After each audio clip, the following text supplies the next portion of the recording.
It's been 3 years. It's been 3 very long, grueling years since Barbenheimer. And ever since those films came out, I never did a podcast review on either of those movies. And it was one of the greatest days, I think, in film history is Barbenheimer. Now and forever, it'll always be Barbenheimer. But I never decided to sit down in front of the microphone and talk about both of these films respectively until today. And in today's episode, we're going to be talking about Barbie, directed by Greta Gerwig, and then later, maybe in a week or two, I'll be talking about Oppenheimer. And it's been so long, and number one, I want to apologize, I guess, and also explain why at the time I didn't do an episode, and now, all these years later, why I never did one, and now, why am I doing one today? I'm answering all of those right now. So quickly, number one, starting off, I didn't review those movies at the time because there was an actor and writer strike, and almost in solidarity, I felt like I needed to not talk about those films until the strike lifted. And then a few months later went by, the strike finally lifted. So at the time, I was good to talk about those movies, and I talked about plenty of other films that were a part of big major studios at the time and that I once were films I couldn't talk about, and then I was able to talk about them, like The Holdovers, like Killers of the Flower Moon, and even recently, like with Dune Part 1 and Part 2. I talked about a ton of movies, but maybe the reason why I never talked about Oppenheimer and Barbie was because I didn't feel worthy of doing it. I didn't feel worthy of sitting down and talking about those movies. I felt like I wasn't ready to do it yet. And I'd never really found or thought of a good point in time to do it until today. Until 3 years later, I feel like now is the time. And enough time has passed where I've been able to think about both these movies and this incredible day. And also, we have a brand new Christopher Nolan film in theaters and Greta Gerwig releasing a movie next year. That maybe now it's finally time for me to break my silence and discuss these movies. So, in this duology podcast series, I'm going to be talking about Barbie and Oppenheimer and just almost reflecting on this incredible day for film and how both these movies almost kind of relate now that I'm thinking about it. And almost after I rewatched it today, like a couple hours ago, I rewatched it and thinking about it now, these movies and these characters are really similar to an extent, which is, I think, super duper cool. So, starting off, Barbie is written and directed by Greta Gerwig, also written by Noah Baumbach as well, an incredible writer. Both of them together is just insanity. The live-action Barbie film did release on July 21st, 2023, also the same exact day as Sir Christopher Nolan's Oppenheimer. Insanity to even say that in one sense, but it's true. Cinematography was done by Rodrigo Prieto, who, funny enough, later that year, I remember, he did Barbie, and then he decided I'm also going to do the cinematography for Killers of the Flower Moon. Two incredibly, wildly different movies, but it's super cool what he did with both these movies. Cinematography for Barbie is cool, and also, at times, it feels so flat, but I do have found a way to appreciate it in a sense. Composing the film is Andrew Wyatt and also Mark Ranson. Going into box office, how did this film perform? It's not a surprise for me, I don't think, but this film had a budget of $145 million and it made $1.4 billion, which is insane. I'm so happy for Greta Gerwig and just for this incredible cast and crew and movie. It's deserving of it. And that summer was unlike anything else, I think. Going to Rotten Tomatoes, this film had an 88% critic score and an 83% audience score. I feel like everyone found a way to enjoy this movie, even a little bit. It's super fun and super very, very enjoyable. And going further on, I do have a couple of different reviews here I want to read off. Number one, on the Roger Ebert website, we do have a review here from Christy Lemire. I'm probably saying that name wrong, but I'm going to pretend like I said it right. Christy gave this film a 3.5 out of 4. That's a very strong score. And she said, still, if such a crowd-pleasing extravaganza can also offer some fodder for thoughtful conversations afterward, it's accomplished several goals simultaneously. It's like sneaking in spinach to your kids' brownies, or in this case, blondies. So, Christy, from the Roger Ebert website, thank you for that review. It's super fun, and it's a pretty solid score. I do agree that this movie is a big blockbuster, but it does have some depth to it. It's under all of the glitter and the blonde. It does have some pretty cool depth. And then over on Letterboxd, this film has a 3.7 out of 4 average. And we do have one review from Tim Ram, who gave this film a 4 out of 5. And he said, dropping the kids off at Oppenheimer so the adults can watch Barbie. I love that review. Barbenheimer, I'm just going to kind of just try and fathom and kind of grasp what the heck that day was for me. Number one, I did see Barbie. No, I saw Oppenheimer first on Friday night, and then I saw Barbie the next day after in the morning, a very early matinee showing. I literally went to see Oppenheimer, got home, went to sleep at like midnight, and then I woke up like 10 a.m. or 8 a.m. and then I drove to my Barbie showing that was like 11 o'clock in the afternoon.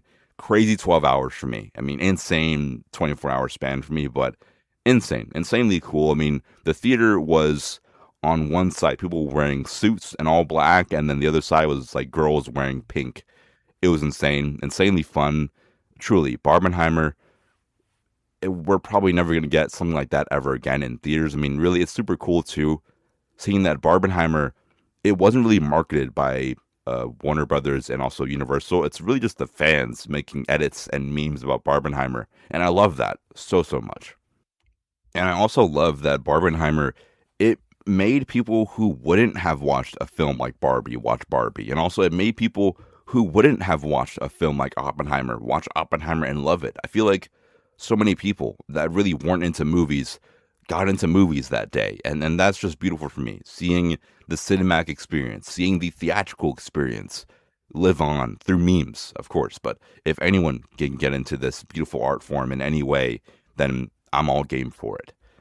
Going into the Oscars that year that we had, insane year for the Oscars. For the most part, Oppenheimer swept everything. But going into what this film got nominated for and won, Ryan Gosling being nominated for Barbie, supporting actor, insane. I love that. I wish he won, but Robert Downey Jr. is Robert Downey Jr., so I'm not too mad at it. America Ferrera, I said it back then, and I'm going to say it now. I don't think she deserves to be nominated. No offense to her. America Ferrera, she's an incredible actress, incredible human being. I've been watching her in Superstore, an incredible show, and she is a phenomenal actress, but she did not deserve to be nominated, respectfully. Going on into further nominations, costume design, it was nominated, didn't win, unfortunate. It was also nominated for music, original song, and it won for the Billie Eilish song, What Was I Made For? Also, production design, got a nomination for that, and also for adapted screenplay. Deserving. I'll say it's deserving, whatever. Going into what was snubbed for this movie. What were the things that really this film should have been nominated for, but it wasn't? Starting off with Barbie, starting off with Greta Gerwig for Barbie is the better thing to say. Yeah, it's true. I mean, 2023 was an incredible year for movies. There were so many snubs. I mean, I can think of a few directors that could have been nominated for Best Director, but it was way too hard. I mean, it was just seriously incredibly hard for anyone to vote that incredible group of directors in for this movie. I mean, we had Christopher Nolan and Martin Scorsese, Yorgos Lanthimos, and also Jonathan Glazer.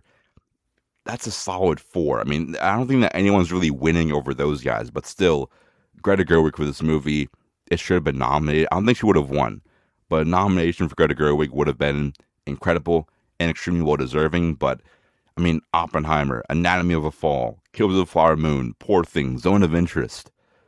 It's hard to compete with those. I mean, unless you expand the nominations to 10, that's the only way. But still, incredible. Greta Gerwig did an amazing job. I would have tried to nominate her, but it was just a very incredibly hard year for directors that year for the Academy. And then going into the next snub for me, I would say Margot Robbie for the actress in a leading role. It's hard. It's really hard too because there was just so many incredible performances, but I mean, once again, a lot of snubs as well. Emma Stone and Lily Gladstone were the two that would have won for me. I mean, there's no one that was better than Lily Gladstone and Emma Stone, but Margot Robbie did such an incredible job with that movie. I think she could have maybe snuck in over, like, Carey Mulligan was fantastic, but maybe we could have taken her out for Margot Robbie, potentially, maybe. It was hard, very hard year. I mean, there's other performances like Greta Lee inside of Past Lives was incredible, but that didn't get in here, unfortunately. I mean, Past Lives probably should have been nominated for every single category here, but it didn't happen.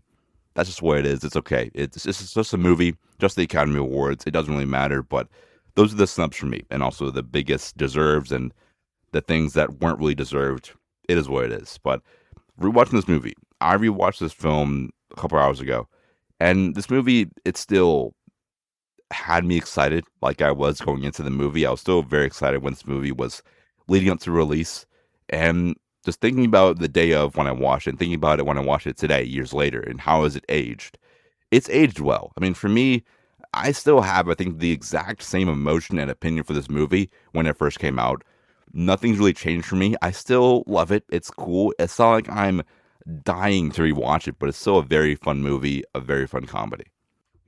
And although this movie isn't my favorite comedy of all time, I would still probably put Barbie, I think, maybe the top 100 comedies of the century. I think you kind of need to. I mean, just with the directing, the VFX, the acting is incredible, an incredible cast. I mean, from the production design, the set design, costume design, the choreography in this movie is so intimate and intricate as well.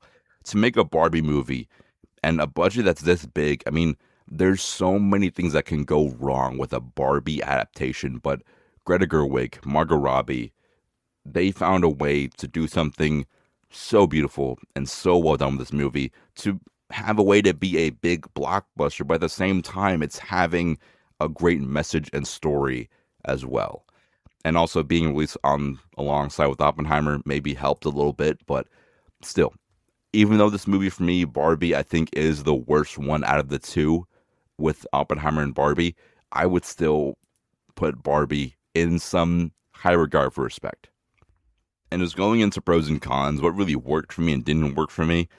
Pros number one, I would say, is the acting. I mean, just Ryan Gosling, he carried the movie. I mean, he is for me, I think, still. And I've seen a lot of Ryan Gosling films. I know it's a very film bro take, but Ryan Gosling, I mean, I think that he needs to be, what, top 50 actor of all time, I think, right now. I know that there's a lot of incredible actors, but Ryan Gosling, top 50. I think so. I mean, he is just his acting skills and just the way he can make the movie so energetic and bring that tone and vibe to the character of Ken. I think that no one else in Hollywood would be able to play Ken like Ryan Gosling. It's very deserving of the Oscar nomination. I'm not mad at it at all. If Ryan Gosling won, it would have been crazy because Robert Downey Jr. is insane, but still, I wouldn't have been mad if Ryan Gosling won. The "I'm Just Ken" song and sequence, rewatched it a couple hours ago. It still hits. The Push song in the movie, it still hits. His comedic timing, his acting, little cadences of Ken, it's incredible. I mean, Ryan Gosling, I can't really give any more love to him than I already have. I've glazed him up throughout my entire podcast career from day one to day 3 years. He's still just a phenomenal actor and just a phenomenal performance from him in Barbie. Even more than that, I really do just love all of the film references, mainly 2001: A Space Odyssey being honored here is incredible, and also The Matrix as well being honored here is incredible. It's cool. I mean, seeing Greta Gerwig, I know just from seeing her face, I know she's a massive film nerd like me, and seeing her pay homage to 2001: A Space Odyssey and The Matrix, and thinking about how many people haven't seen 2001 and have seen it now because of Barbie, it's cool. It's crazy. It's fun. Seeing her influence in this movie, it's awesome. Another thing I love is just Ken discovering patriarchy. Always cool. It's stupid and funny, but seeing Ken realize it's just about men, beers, and horses. Basically, that's America. I mean, really, I wouldn't be able to sum up America in 3 words better than men, beers, horses. If we want to add 5, we'll say sports and also fur coats. That's perfect for the movie, and it's just cool and fun. I love that. It's incredible. Also, there's a little bit of a bit in the movie where there's basically a Chevy commercial. It's just like basically it's literally a Chevy commercial is just smacked right in the middle of the movie. hate it but love it. I love it still because in Transformers that happened a lot. Like with the Camaro, there was basically for 30 seconds a Chevy commercial. In Transformers 1, there's like a minute and a half of just a Chevy commercial. Same thing in Iron Man, same thing in Spider-Man with Audi. Audi found a way to kind of sponsor and wedge their way into the Spider-Man film, and also with all the Iron Man movies. You're going to see an Audi R8, and that is literally a Audi commercial in that movie. Deservingly so. They paid a lot of money for it, clearly, and Greta Gerwig basically shot an Audi commercial or a Chevy commercial within Barbie. Love it. Love it all. Another pro for me, I think, and just going deeper into the themes, I'm going to try to keep this episode somewhat spoiler free, even though the film is 3 years old. I'm going to treat it like it's the day one and you guys haven't seen it at all. My thing with Barbie, I do love the characterization with the movie and with the character, and seeing how this relates with Oppenheimer and also The Odyssey. I'm going to be talking about both those films respectively later. Well, I already had talked about The Odyssey, but with Oppenheimer and how it really compares to The Odyssey, and also with Barbie and how it compares to those two films as well. Seeing how Barbie almost grappling and struggling with her purpose and almost like what she's done to the world. I mean, really, there was a part of the movie where Ariana Greenblatt's character talks about how Barbie and what she's done for women and how it's almost set women back in terms of body standards, in terms of maybe workplace standards as well, and how it's destroyed women's image as well. Yeah, I mean, there can be that. I'm not a woman personally, so I can't really relate to all of it, but you can say that Barbie and that kind of aesthetic that Barbie has, it has harmed many women in the world. And almost this guilt and shame that Barbie has, like, what have I done to the world? And that kind of guilt and shame of what her purpose has been and how her purpose has harmed people and how that shouldn't be her purpose, and how she has massive regrets and shame for what she's been as Barbie. That's oddly enough the same themes and narrative that kind of carries over into Oppenheimer and The Odyssey. And light spoilers for The Odyssey and also Oppenheimer, but same how with Oppenheimer. Oppenheimer had regret and shame for making the atomic bomb. He feel like he has blood on his hands. And a very light spoiler for The Odyssey, so if you don't want to hear Odyssey spoilers, skip like 5 minutes.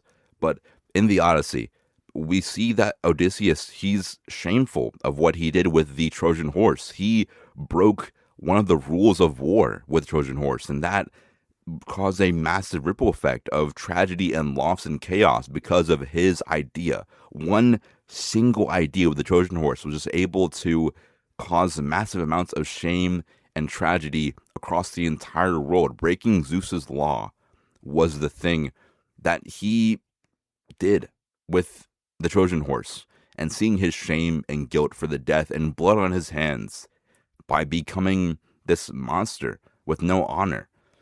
That's, I feel like, kind of also ties into the Oppenheimer movie, which also ties into Barbie from Greta Gerwig. It's cool seeing how films can be almost interconnected this way, and seeing how both in Oppenheimer, I feel like ends more, well, I guess both of them do, but with Oppenheimer and The Odyssey and with Barbie, the way the film ends with them wanting to be better, wanting to change the world and become better. I really, really love it. And almost with Barbie and also Oppenheimer and also The Odyssey, it's really cool seeing how it's almost setting up this next generation. And there's this quote from Alice Hormozy that says, "It's not your fault, but it is your problem." And that's kind of a weird thing that I feel like kind of ties into all three of these movies, and how it's not my fault that Oppenheimer built the atomic bomb, but it is my problem and our problem to make sure the world lives in peace, that we don't build more of these catastrophic and horrible weapons. And same with The Odyssey, how it's not my fault that Odysseus built the Trojan horse, but it is my problem to make sure that we care for one another, that we do spread peace across the entire world. It's not my problem that Barbie is out there in the world and she is symbolizing poor women's standards, and also is very almost anti-feminist in that way, and how they really push back feminism with Barbie. But it is, I think, our problem to almost support women, build women up, and make sure women feel safe and okay. That's my opinion on Barbie as a 22-year-old man in America. Might be horribly wrong, but it is what it is. And then going into cons for the movie. The cons for the film, I think, for me, is number one, Will Ferrell. Will Ferrell is incredible. He's fantastic, but I feel like this is maybe one of the weaker and more forgettable Will Ferrell performances. I mean, he is, for me, one of my favorite actors of all time. One of my favorite comedian actors ever, I think, is Will Ferrell. Top 10, top 5 at least. But for me, this is like a forgettable Will Ferrell in this movie. I feel like he's playing a character that he's played before, but in Barbie. And it's kind of weird because it's kind of like if I watched Tom Brady throw for 3 touchdowns, it's like, okay, I guess. If I watch Messi score 2 goals in soccer, it's like, cool. I mean, yeah, I mean, you're Messi. Or if I watch LeBron James drop 20 in a game, it's like, yeah, I mean, yeah, you're cool and you're goated, and you're funny, Will Ferrell, but I've kind of seen it before. I mean, this is kind of your standard. It's kind of you at your average, you know? And it's cool. I like it. It's like if Christopher Nolan made another 9 out of 10 movie. It's like, okay, yeah, I mean, you're Christopher Nolan. You made The Dark Knight. I would expect you to make a good movie. That's kind of how I feel with Will Ferrell in this film. He's an all-time great, but it's just kind of average, kind of forgettable for me. This is like definitely one of the Will Ferrell performances that I'm just like not really drawn to. I don't really feel anything for it, unfortunately, but I still appreciate him. He's very, very good. And then the last con for me, which doesn't really matter, but if I have to complain about something, it would be plot holes. I think that might be the thing I'll complain for next, would be just how this film, I mean, it's obvious. It's a kids movie. It's fiction. It's based on Barbie. Relax. But I know it's just plot holes for me. I think that there's just some things that's like, well, how is this in the movie? How is she in the film? How do they get to Barbie Land and then back to human land? How does this not affect this, this, and this? How has this not happened in the world before? It's just me being a nerd and me being annoying. So ignore me. Just ignore me. Really ignore me. But for the plan of action here, this film for me, I think, is a B plus in terms of commitment, execution to the movie, choreography, production design, set design, acting, music. The soundtrack's insane as well. Margot Robbie, Ryan Gosling, everything. This movie is just so well made for me. It's just so well made, and I think it has to be a B plus for now. It might be a B plus. I might drop it down, but this movie, it hasn't changed. I've watched it now 3 times in total. And the same thing from when I watched it back in 2023 all the way to 2026. This movie, it's still good. It's just like cool. It's a good movie. It passed. It's not really anything crazy for me, but I do enjoy it. I do have a lot of fun with it. And it makes me chuckle here and there from time to time. And once again, maybe the score has gone up a teeny bit, a hair in my head, just because of seeing how it connects to Oppenheimer and also The Odyssey and also Barbie for some reason. How all 3 of these films are tackling the same thing. You know, in the end of the film, the song from Billie Eilish is saying, "What was I made for?" Oppenheimer asking himself, what was he made for? Was he really made to build the atomic bomb? And how does that affect everything? And with Odysseus, and what was he made for? And what is his purpose? It's very deep somehow, connecting these 2 rated R movies about men struggling with war and being very anti-war movies to a film about Barbie. It's cool. It's fun. I really enjoy Barbie. Maybe one day I'll dive into this movie more deeper analytical stuff. But for now, I like the movie. I really, really enjoy it. I just wanted to give you guys something about my thoughts for the movie. But I love it. I really, really enjoy Barbie. Yeah, reflecting on Barbenheimer, it's cool. It's very fun, especially with Doomsday coming out. Barbenheimer, it's never going to come close to anything like Barbenheimer. I mean, Doomsday, for me, at least with Barbie and Barbenheimer, I was excited for both the movies. With Doomsday, I'm not excited for Doomsday that much anymore. But still, I'm going to watch it. It's in my top 5-ish for excitement, but Doomsday looks bad. Barbie looked good. Doomsday looked bad. And it's sad, but it is what it is. But let me know, what did you think about Barbie and Oppenheimer? Did you like both of them or not? Did you watch Barbie first or Oppenheimer first? I want to know. And let me know your thoughts on all of this stuff. With Doomsday, is it cool? Do you like it? Yes or no? I want to know. I'm just interested to hear about that. I love talking movies, so I might respond here and there. But until next time, I feel like I've been yapping so much about this film. I truly do love Barbie, but I need to let this go for now. I love Greta Gerwig and Barbie, but it's time to let it go for the foreseeable future. It's been good to talk about this film, but it's time for me to let it push aside and die for the time being. But until next time, please stay swiped out, stay cool, watch The Odyssey in theaters. And until next time, I'm Real Slogan. I'll see you guys in the next one.